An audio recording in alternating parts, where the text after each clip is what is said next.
Tonight, the Ethics Commission dismissed complaints against Corpus Christi City Council members Gil Hernandez, Kaylin Paxson, and Eric Cantu.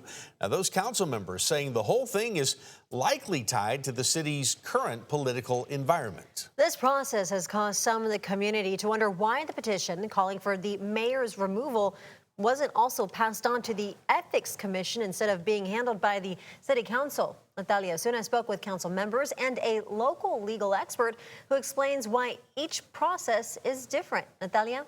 Hey, Mike, Leslie. Well, it was back in 1987 when former City Councilman Frank Mendez was removed from the council. Then in 1989, the city created the Ethics Commission to have a dedicated group that can address concerns relating to the mayor or city council members. So when is it time for the commission to step in?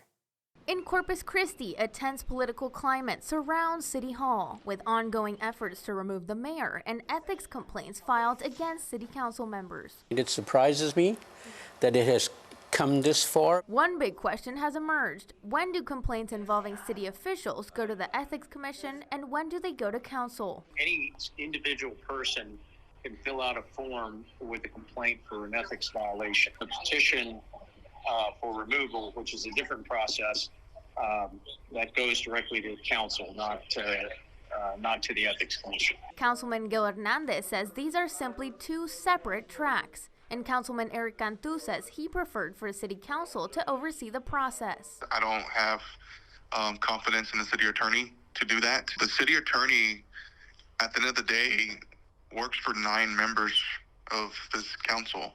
So, you have the city manager, you have the city attorney, and the city secretary, and the auditor. They all work for council.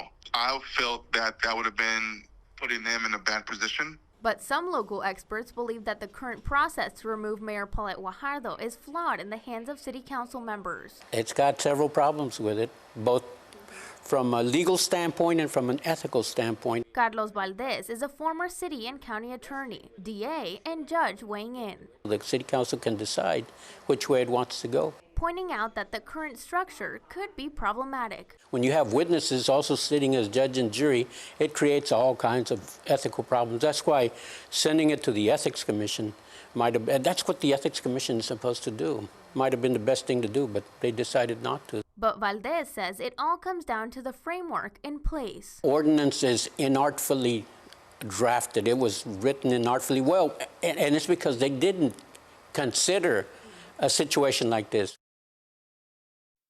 Valdez says that the whole process brings up the question of whether this is a violation of several constitutional provisions and the mayor's right to a fair trial. And meanwhile, City Council will begin their hearings on the mayor's case on July 22nd. Leslie, Mike.